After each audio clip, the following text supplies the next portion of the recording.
Sí. Entonces vamos a empezar hoy con otro capítulo más. después de harto tiempo. Sí, un par de meses creo. Varios meses diría Sí. yo. Bueno, estamos en el discreto vicio de la lectura. Excelente, bien dicho. Eso. De corrido. De corrido, como Bien. si fuera verdad. Excelente. Nada, hoy día vamos a hablar de un libro que nos gustó mucho a los dos, que me presentaste tú. Porque tú me habías prestado otro antes. Todo está conectado. Todo está conectado.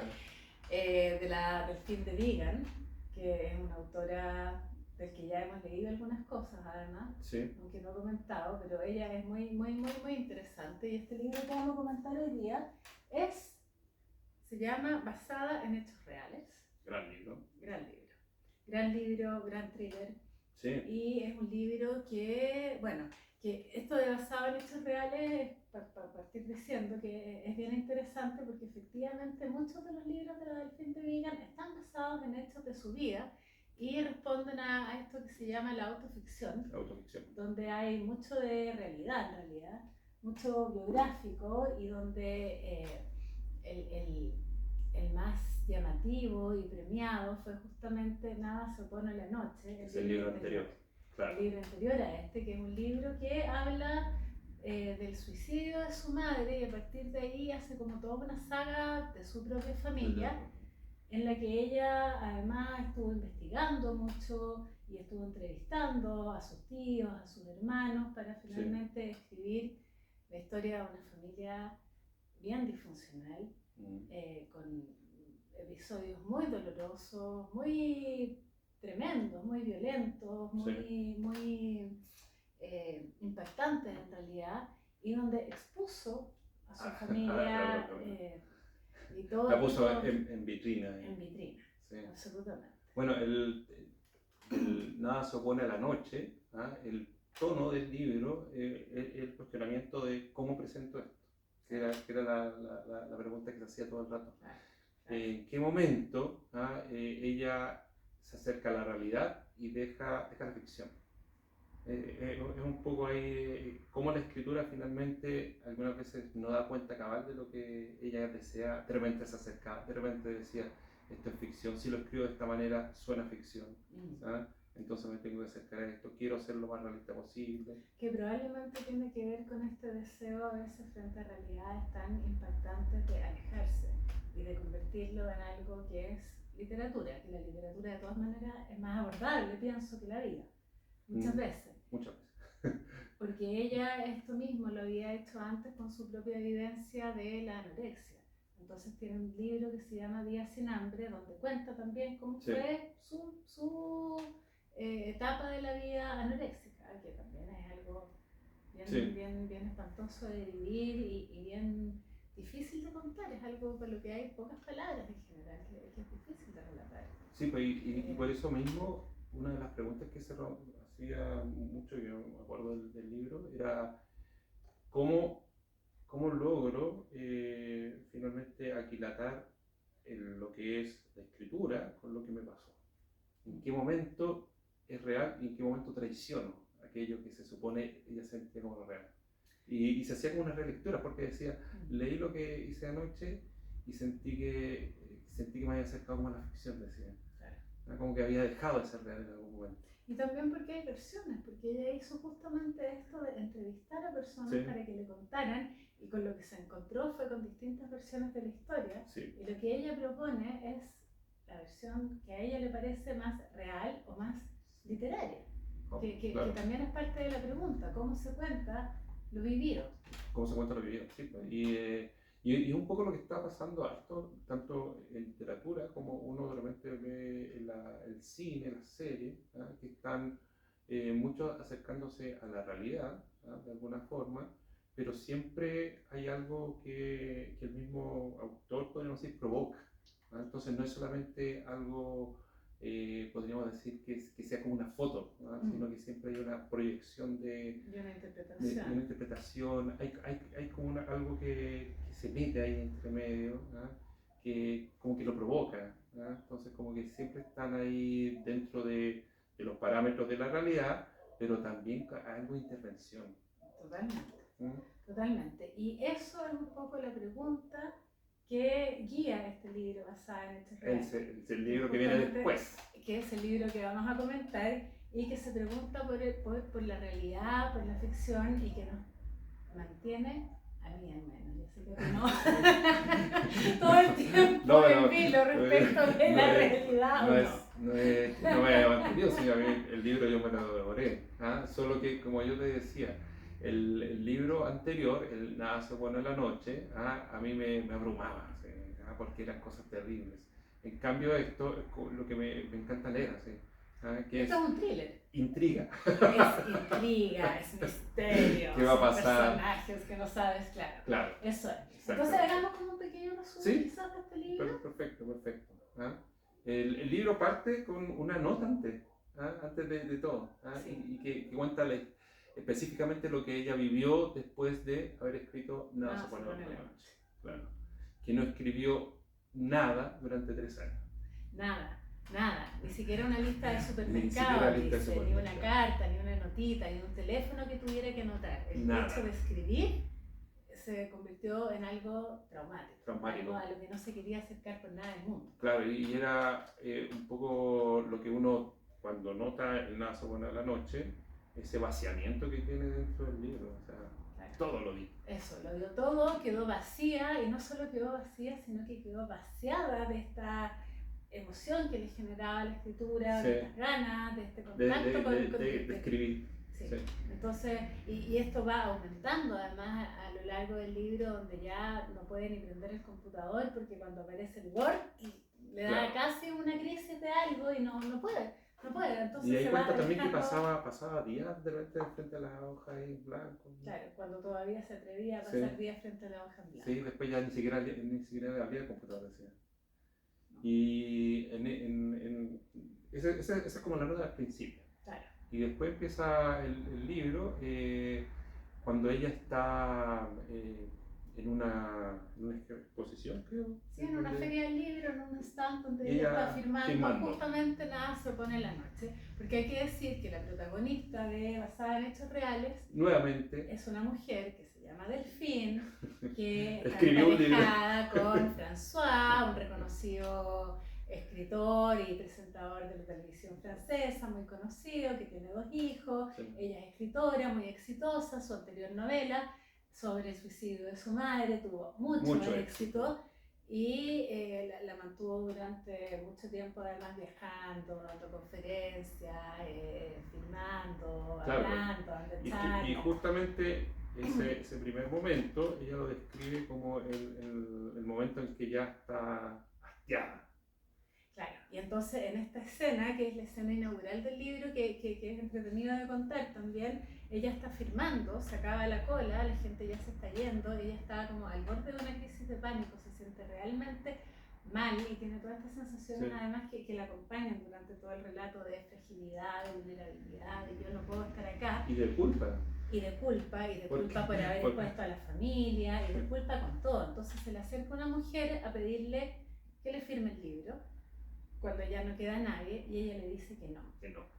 Y la mujer la mira así con cara de, pero ¿qué se cree esta mina? Que bueno, es un libro. Claro. ¿Cómo no lo firma? Y ella se va con la culpa de no haber firmado el libro a esta mujer que hizo la cola, que estuvo esperando, miró y todo.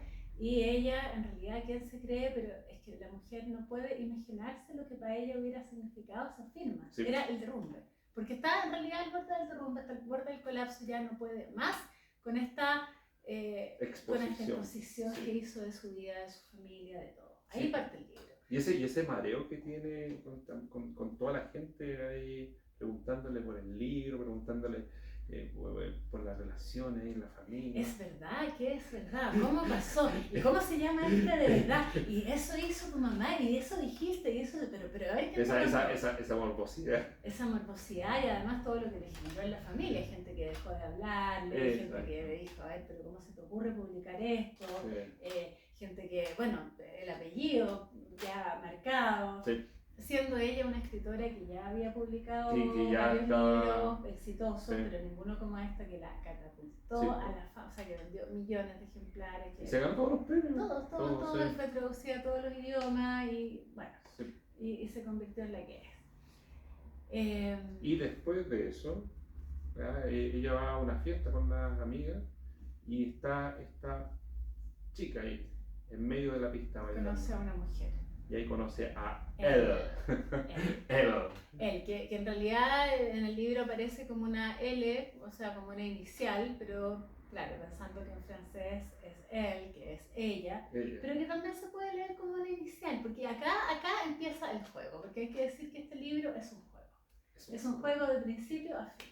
Sí. Y entonces conoce a esta mujer, él, con la que rápidamente como que empiezan a intimar, enganchan el tiro, enganchan, sí, porque ella tenía una personalidad fuerte, ¿no? Sí, atractiva. Y tenía la característica de ser de esas personas que parecen siempre saber qué decir y parecen siempre entender lo que está pasando. Y de interpretar hecho cómo te estás sintiendo. lo que la engancha fue que no le empezó a preguntar por su escritura ni nada, siendo que sabía que era escritora y que ella también era escritora. Claro, porque él es una escritora de estas escritoras negras que firman biografías, autobiografías de gente famosa que no han escrito nada, pero que le han contado a ella la vida. Entonces, y ella la escribe, se las pasa. Claro. Entonces no aparece como una persona pública, sin embargo escribe constantemente y está en contacto con las editoriales y está en contacto con la literatura y le interesa mucho este mundo. Y le interesa sobre todo la realidad.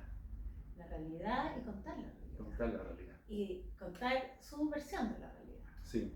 Bueno, y entonces empieza a contar de a poco cómo va entrando en su vida. A ver, el libro está dividido en 3 capítulos. 3 capítulos, sí. Que se llaman seducción. Seducción, depresión y traición. Y traición, sí. Y cada uno de los capítulos además lleva al principio un epígrafe de Stephen King. Grande. 2 de ellos de Misery, que ya nos da pistas, digamos que nos da pistas. O sea, claro. Misery. Y otro es de uno que yo no he leído, pero que habla también del doble. Sí. Entonces hay pistas por todos lados.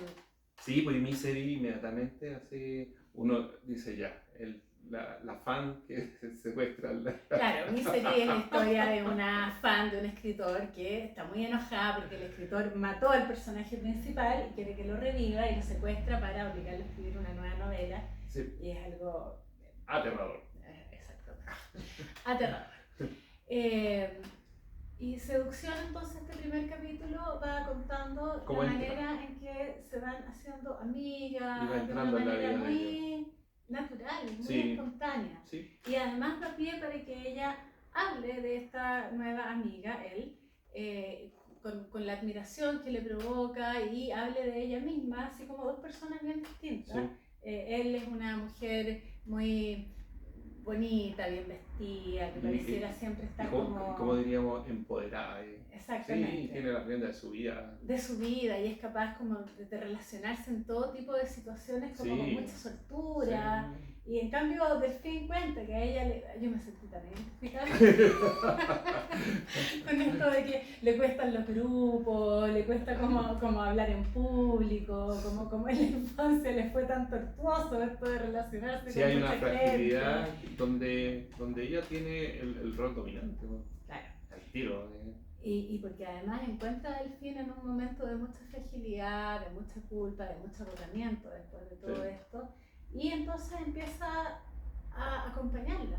Y porque además su pareja, François, se va de viaje y sus hijos están terminando el colegio y están en el proceso de entrar a la universidad y salir de la casa. O sea, están todos en sus cosas y ella sola. Y ella sola pensando en cuál va a ser su próximo libro, a propósito además de la pregunta que le hace todo el mundo. Después de esto, ¿qué va a escribir? ¿Qué más queda? Ya es esto mismo, lo diste todo, está ahí vacía, ya se acabó. ¿Qué viene ahora? Claro, y en cambio él le pregunta, en vez de decirle después de esto que él le dice, ¿qué vas a escribir ahora? Es como un aliciante. Sí. Puedes escribir. Y además le empieza a proponer que escriba sobre la realidad, si de eso se trata, ya le fue fantástico con la realidad. Sí.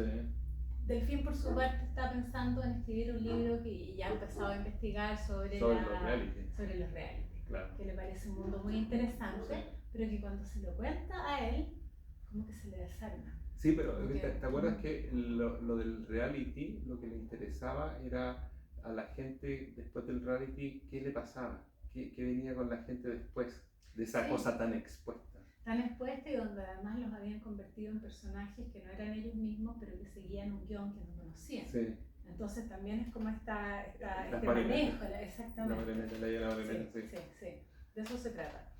Pero se lo cuenta a él, que en un momento de mucha condescendencia la escucha para que ya, a ver, cuéntame qué estáis pensando escribir. ¿En qué estamos? Pero en realidad tú lo que tienes que hacer es escribir tu libro fantasma, dice. Sí. El libro fantasma, que en realidad es el libro de la realidad. Sí. Ella, la escritora fantasma. La escritora fantasma aconsejando escribir el libro fantasma de ella misma. Claro. Y bueno, y empieza esta relación en la que empiezan a estar muy unidas, y además él se interesa mucho por su vida, por sus hijos, por lo que ha hecho. Sí, empieza esa cosa ¿cómo se llama esto? A intrometerse. Pero es que, no sé si entrometerse es la palabra, pero es como, ya voy a escribirle una carta, tú no quieres, ya, yo se la escribo. Claro. Tú quieres, claro, ya que tú no puedes acercarte a un lápiz ni a un computador, yo lo hago por ti, yo te ayudo, yo te doy ideas, pero te acompaño, te apaño, te llevo a donde necesites, estoy contigo, también desaparezco, hago mi vida, pero vuelvo. Parece... Sí, esa cosa que tú decías, eso de repente que en ciertos momentos aparecía y era así, oye, esto de dónde.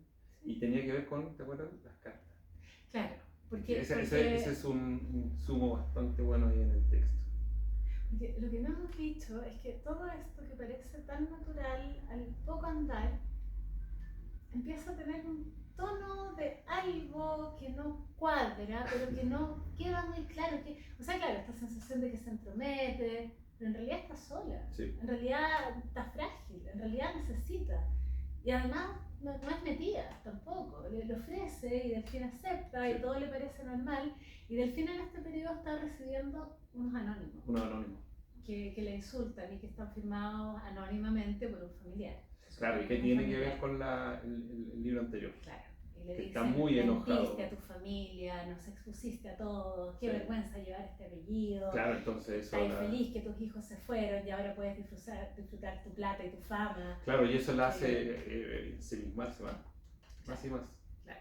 Y cada vez que le llegan estos anónimos, que no son muchos, son como 3 a lo largo de todo el libro, aparece por casualidad, le llama por teléfono, y rápidamente se da cuenta que algo la atormenta, porque además él tiene como una empatía gigante y una capacidad de leer a las otras personas y darse cuenta cuando pasa algo. Que siempre sabe lo que ella está sintiendo, qué es lo que necesita. Sí. Y cómo piensa las cosas. Y le dice cosas como, me imagino que te sientes como si estuvieras desnuda en medio de la carretera. Y Delfín dice, ¿pero cómo? Justo. Esa es la misma imagen que yo tengo de mí. Pero claro, la dije en una entrevista hace un par de días. Sí. Claro, la leyó. Sí. Ahí empieza esa cosa de el Delfín así, a sentir que ella la apañaba, sentir que ella sentía exactamente lo que le estaba pasando. Sí. Pero había un cortocircuito. ¿Y cuál era el cortocircuito? La escritura. Que son conversaciones recurrentes a lo largo de todo el libro. Claro, y empieza a hacerse más recurrente. De la escritura, de qué se escribe, para qué se escribe, qué es lo que buscan los lectores cuando leen. Claro, y ahí aparecen esas ideas que suelta él sobre qué es lo que lee, qué es lo que ve, qué es lo que consume la gente en este momento en los streaming, qué es lo que necesita. Y uno dice, es un poco una radiografía que hace ahí dedicada con respecto a todo lo que es en este momento. Claro. Que es como, en realidad la gente no quiere más ficción, lo que quiere es realidad. La realidad. Y no habla del morbo, habla como de la necesidad quizás de identificarse y de preguntarse por la realidad. Claro, y ahí es lo que aparece esa cosa de estoy leyendo y estoy con el celular conectándome con lo que estoy leyendo. busco Claro. las fotos, busco la información, Quiero saber quién es. quiero ¿Es saber verdad o no es efectivamente, verdad? darle imagen. A mí este libro me produjo todo el rato esto. ¿Será verdad? ¿Será verdad? ¿Lo habrá Pero si está conocido? basado en hechos reales, lo dice. Claro. Entonces me lo preguntaba, ¿será verdad? Y googleaba, Delfín de Vigan, sí, tiene 2 hijos, acá son gemelos, en la realidad no son gemelos. No sé qué. François, ya. Sí, ¿habrá conocido a él? ¿Quién será él? ¿Quién será él? Él, y la busqué, porque además, por ejemplo, se encuentra en el supermercado con otra amiga escritora con la que salían, Sí. con la que va a las fiestas, Sí. y la googleé, y esa sí existe. Esa sí. Bueno, Ya. así, entonces es como también todo el tiempo tratando de entender si esto es verdad o no es verdad. En los términos que ellos proponen también. De eso se trata, Sí, y esto es el juego que ella propone acá. Sí. O sea, la pregunta por la realidad. De hecho, la Delfín de Vigan cuenta años después, digamos, de haber escrito este libro, que no escribió hace tanto, no sé de qué año, de 2016. 16, por ahí. Sí, la película. Que ella durante todo el primer año, evidentemente todo el mundo le preguntaba, ¿es verdad? Sí. ¿Es verdad? Sí. Tú no le hubieras preguntado, porque tú rápidamente pensaste que no era verdad. Soy mal pensado. Siempre No, porque tú hiciste otro análisis.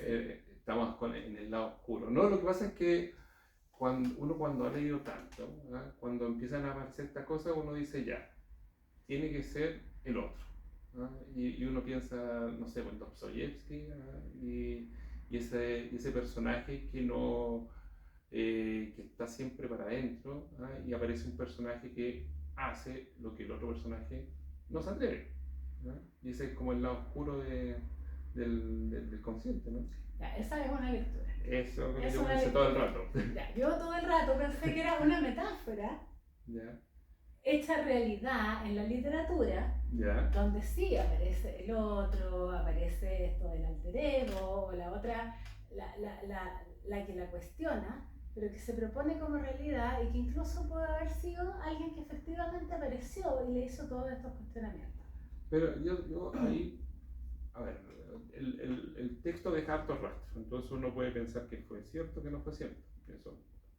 Y eso lo puedes pensar hasta el final. Por Hasta eso el es final. súper interesante porque Sí. realmente, o sea, yo me sorprendí cuando tú me dijiste tu interpretación y tú te sorprendiste la mía. O sea, todo es posible. Todos sorprendidos, hemos sido sorprendidos. Hemos sido sorprendidos y ella eso es lo que pretende. Sí. Y eso es lo que logró. Sí. Porque en realidad... Sí, pues hay un grado de ambigüedad bien fuerte. Y porque esa es la pregunta durante todo, esa es la pregunta. La realidad, la ficción, hasta dónde llega, qué se muestra, qué no. Esto del doble, que es Delfín y su doble puede ser él, pero también puede, Delfín puede ser el doble de la Delfín real. Claro, porque nos falta la Delfín que escribe. Claro. Y ahí aparece el triángulo. Claro. Y ahí aparece el triángulo y ahí uno se acuerda el tiro de, no sé, bueno, José Donoso, ¿sí? Aquí los triángulos de José Donoso. ¿Sí? ¿Qué me vale? El triángulo ese de, no sé, pues el de... ay, se me van los nombres, pero por ejemplo en la... el lugar sin límite. En el lugar sin límite aparecen esos triángulos edípicos de José Donoso.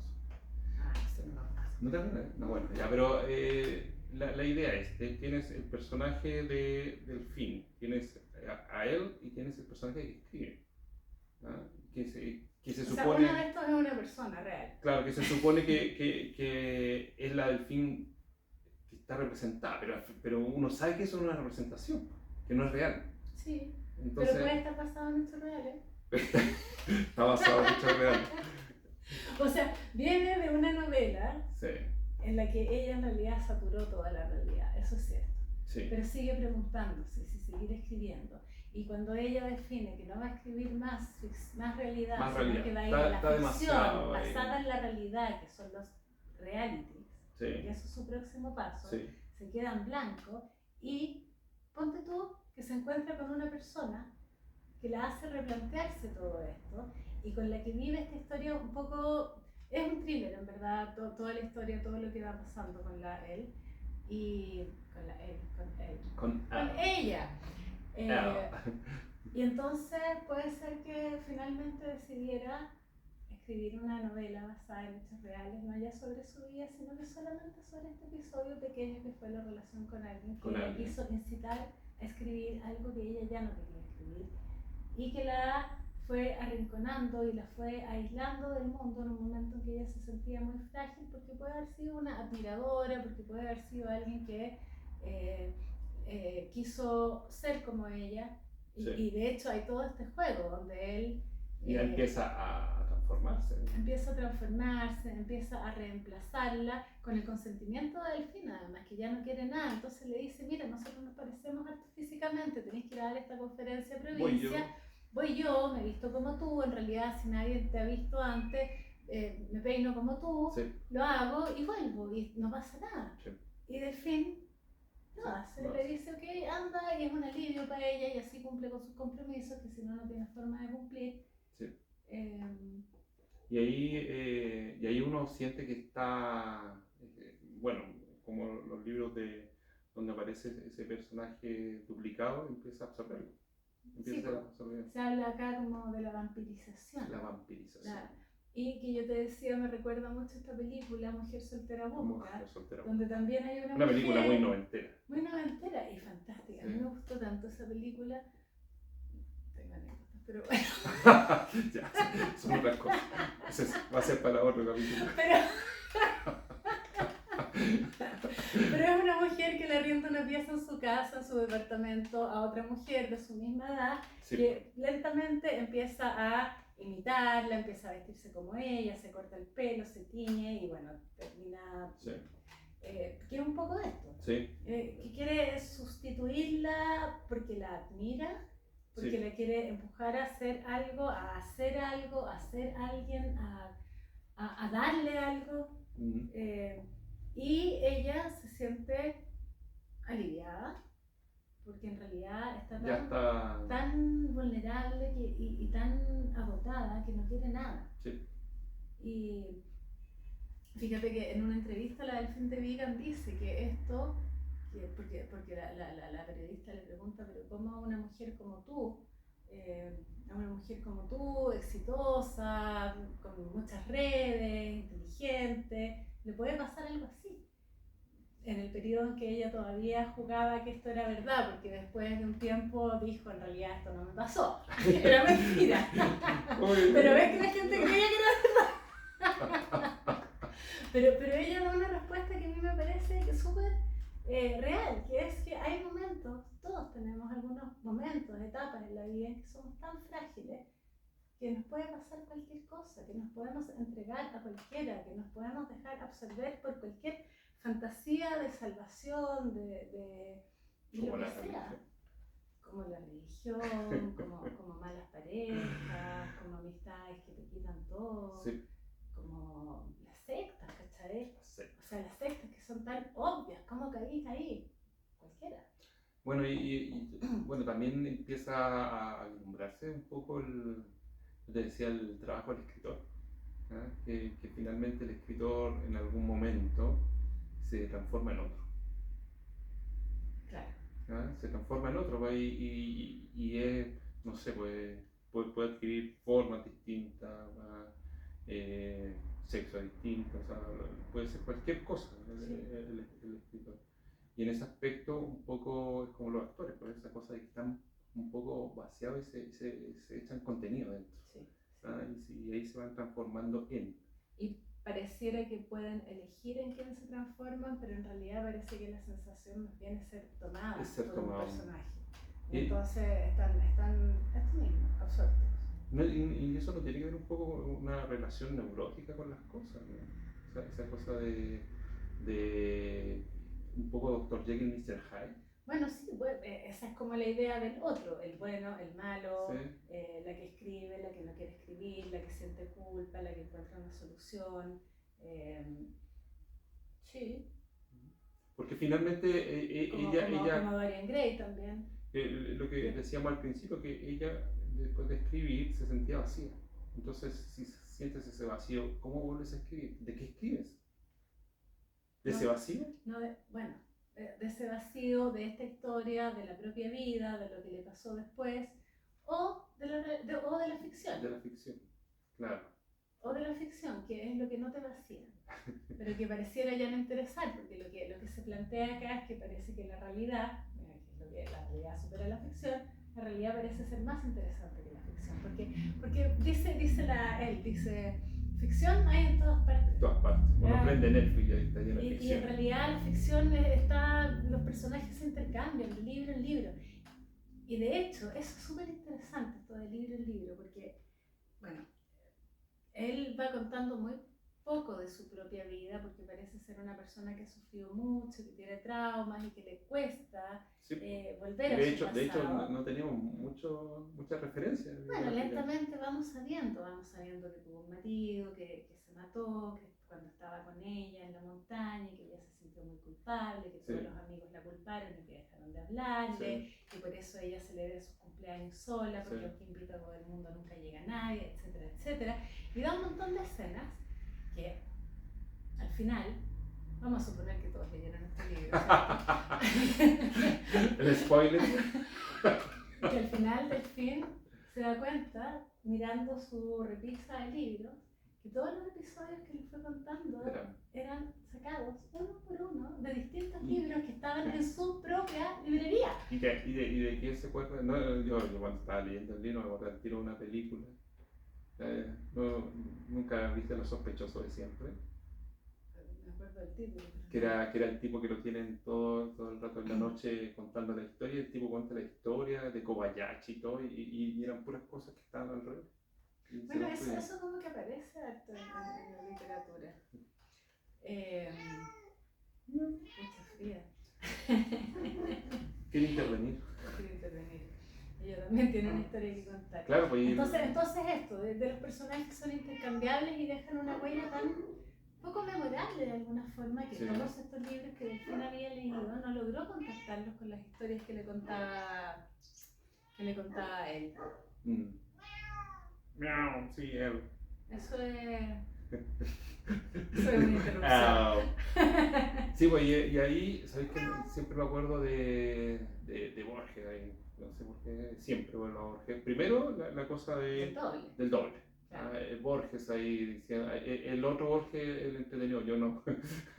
y lo otro de los rastros que hay en las narraciones de tus lecturas, de todo lo que es al final o sea, uno es lo que lee, pero también los escritores es lo que han leído, y de eso uno va buscando los rastros dentro de la misma escritura, y puede ser que ella misma también, inconscientemente, mezcle todo cuando aparecen esos personajes que de alguna forma le hicieron clic en algún momento, pero después, como tú dices, desaparecieron esos personajes, pero quedaron ahí dando vueltas en el inconsciente. Quedaron dando vueltas, pero qué interesante esta escritora fantasma, que en realidad es tan fantasma que no es sino un compendio de personajes que no existen, que se funden y que la convierten en alguien que en realidad, que además no existe, o sí existe. O sí existe. O es fruto de la imaginación, o es efectivamente este alter ego. O eso es lo que nos quieren hacer creer, porque en realidad sí existe. No existe. El tema es que él no deja huellas. Sí, y ahí cuando ella va buscando rastros de ella, no aparecen por ningún lado. No aparecen. No. Y ahí no cuando aparecen ni siquiera en la historia. Nadie le cree, que es como lo típico, así. ¿Cómo? Si tú estabas sola acá, no, apareció. Y además aparece, claro, Delfín totalmente desquiciada, ya deprimida, aislada, habiéndole mandado correos a los amigos diciendo que no se le acercaran porque estaba en un proyecto. Él le escribió a los amigos. Pero tiene algo muy importante que antes no tenía. Una historia. Una historia que contar. Basada en hechos reales. Claro, yo cuando estaba leyéndolo y aparece, por ejemplo, llegaron mis hijos. Sí, sorpresa. Le voy a presentar a él. Y él se fue. Sí. Y después le dicen, no, que no quise. Y dije, son los rastros que uno lee una y otra vez cuando aparece esas cosas del doble. Uno aparece y el otro desaparece. Uno aparece y el otro desaparece. Cuando aparecen otras personas, desaparece. ¿Qué es lo que va? Pero como está el tema de Misery, es otra pista que conduce a otro lado, ¿cachai? Es real.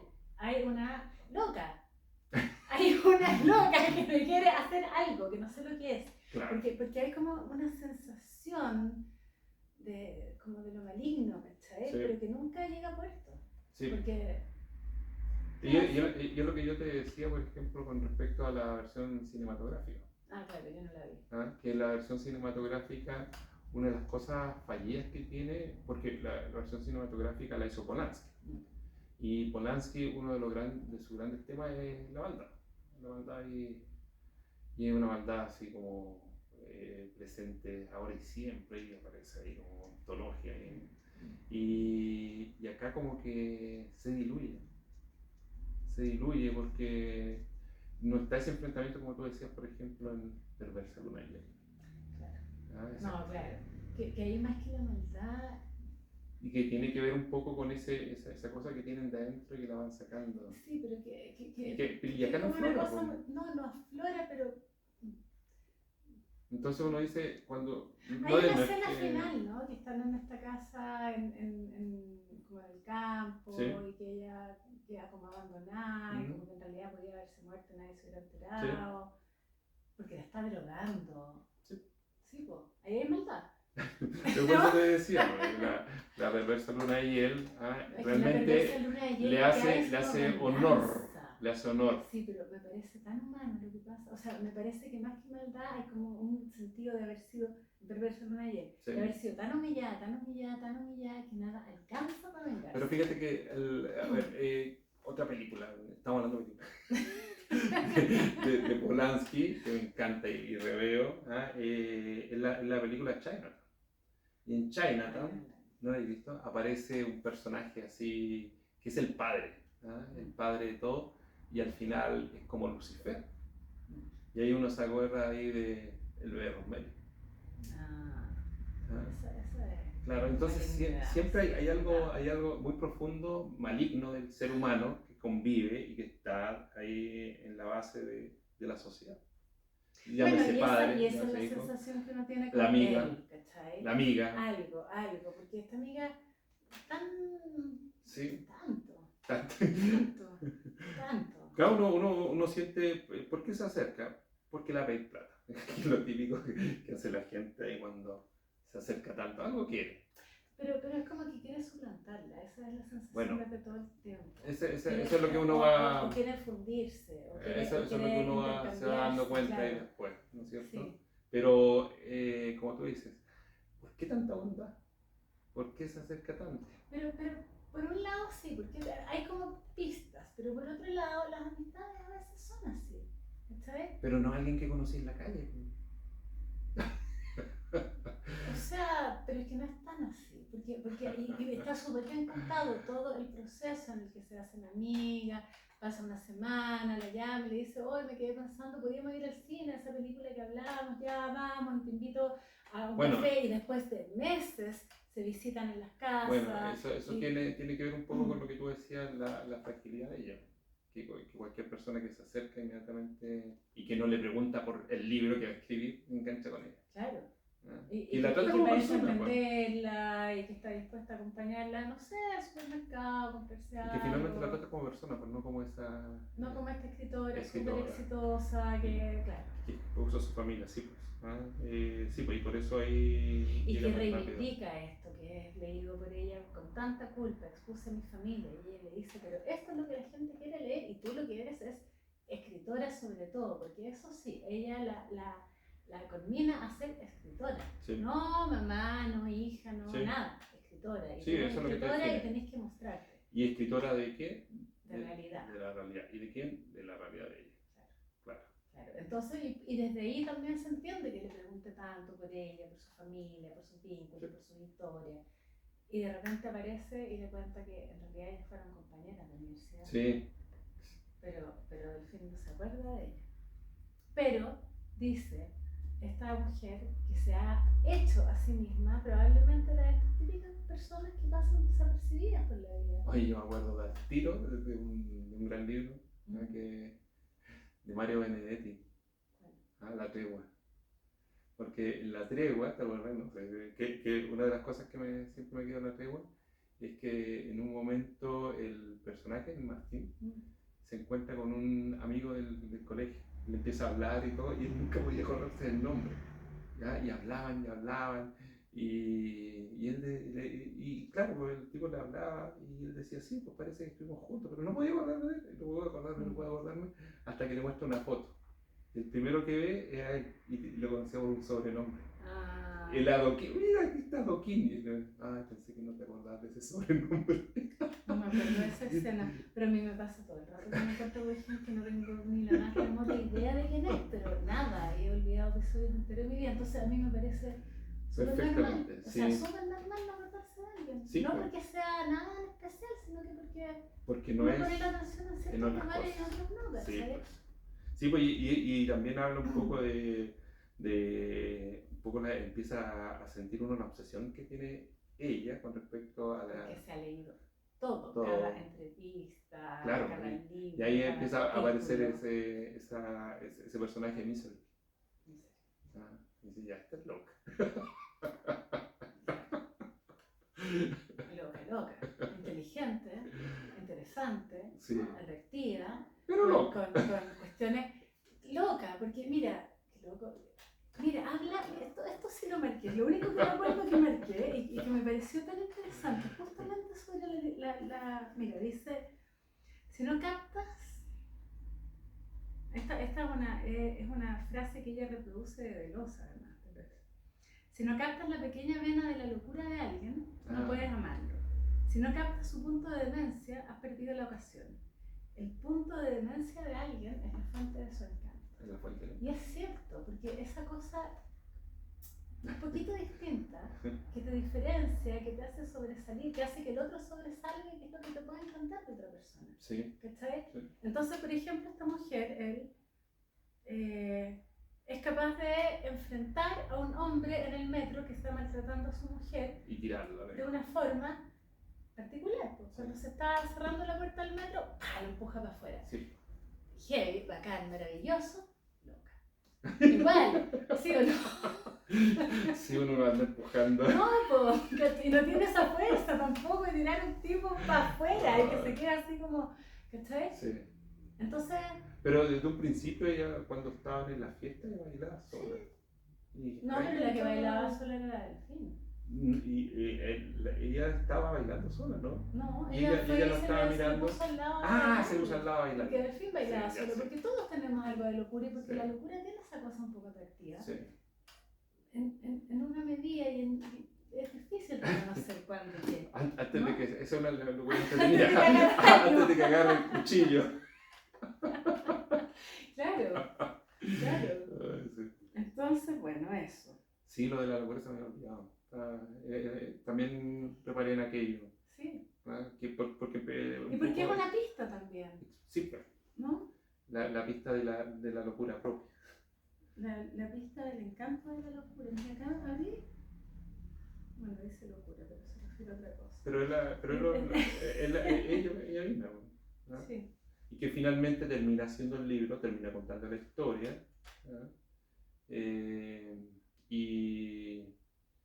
Y finalmente deja esta cosa, así como tú dices, así de manera ambigua. Puede haber pasado, pudo no haber pasado. ¿Era el doble, no era el doble? ¿No? Sí, para mí la pregunta estuvo siempre y me tuve que leer todas las entrevistas de la Delfín de Vigan para entender de qué se trataba esto realmente. Si es basado en hechos reales o no es basado en hechos reales. ¿Es solo el nombre o está la realidad? Y hay una realidad, sea o no sea. Claro. Porque igual habla, si no es real, y no es real, pero habla del desdoblamiento real de sí misma frente al acto de escribir. Sí. Que es otra realidad. Claro que y ahí se forma el triángulo igual, ¿cachai? Sí, porque lo que decíamos, una de las cosas que apuntaba tenía que ver con esa actividad frenética en la cual caen los artistas, donde son otros, se alienan. Tienen que alienarse, ¿no? No pueden estar escribiendo y después así, tengo que ir a comprar el pan, ya vuelvo. Claro. No. Después vuelvo, hoy tengo que ir a pagar las cuentas, vuelvo, escribo, no. Esa cosa te consume. Sí, pues yo me acuerdo siempre una anécdota de García Márquez cuando escribió 100 años de soledad. Y de alguna forma estaba prefigurando y como que sentía que había dado con el tono del texto. Entonces vino y habló con la esposa y le dijo, tú preocúpate de la casa que yo voy a escribir. Y como que se encerró y estuvo como 40 días encerrado.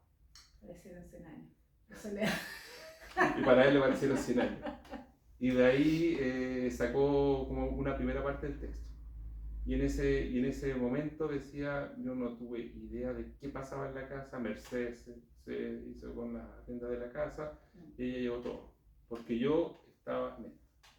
Y es un poco lo que tiene que ver, no sé el proceso de todos, pero hay algo de eso en algún momento.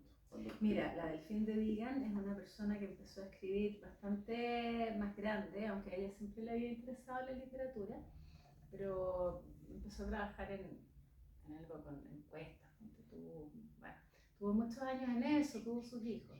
Volvía del trabajo, hacía dormir a los niños y se dedicaba a escribir 2 horas diarias. Y así publicó sus primeros libros.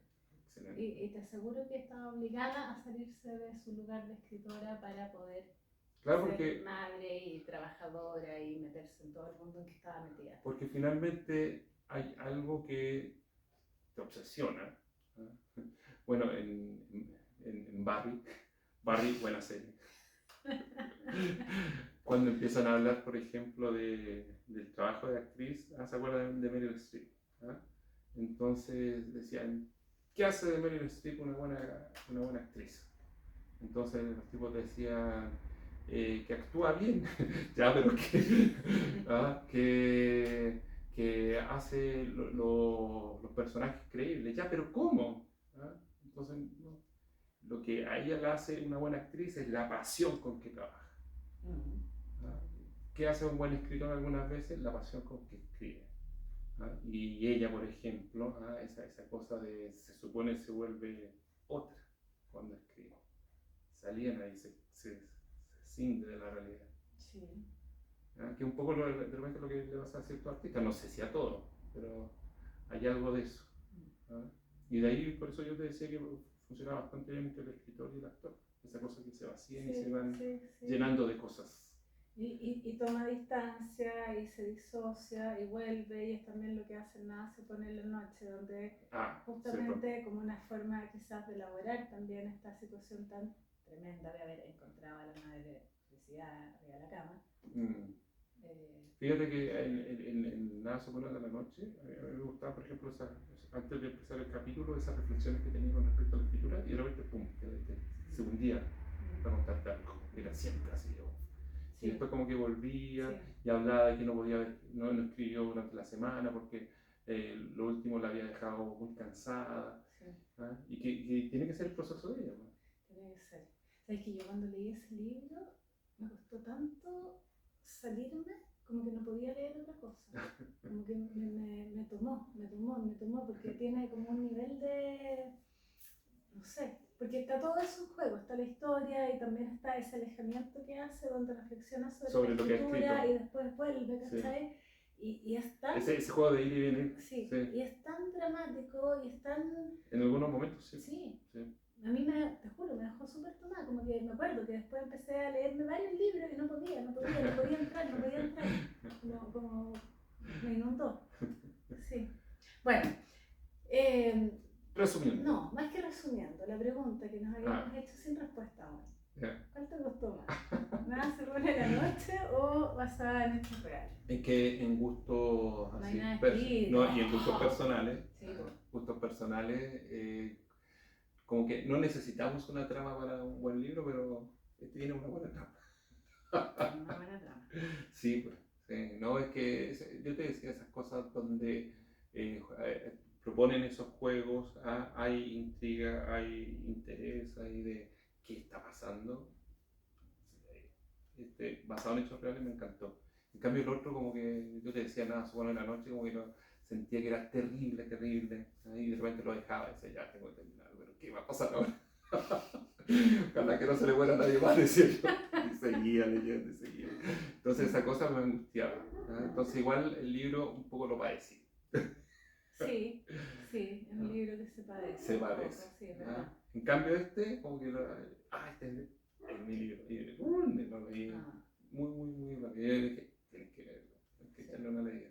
Y uno no lo espera, porque uno ya, tú me prestaste la gratitud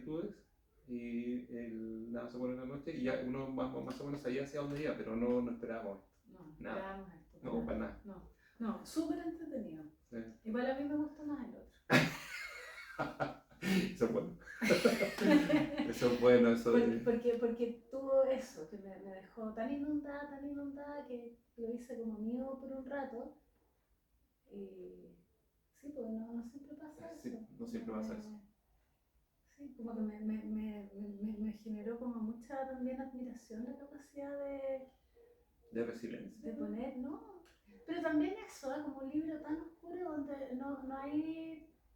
O sea, es oscuro porque es dramático, sin embargo, siempre está claro que ella avanzó en la vida. Sí. Y que siempre le dio vuelta de alguna forma a las situaciones al punto que logró escribirlo. Sí. Y que tiene como una mirada respecto de su familia súper realista, pero que ella está armando otra familia con otra manera, que ella misma logró salirse de ese molde, que se reconoce en la madre, pero también es capaz de alejarse, que fue tremendo, pero lo que no es ella, o sea, me gusta eso que hace, como mostrar cómo uno puede como salirse de una historia que pareciera ser tan determinante. Sí. Pero una historiaza, ¿sí? Porque no es solo la madre es lo que da inicio a esta investigación que resulta en... Sí, es como una saga familiar. Sí, sí. Buena, muy buena. Buenísimo. Sí.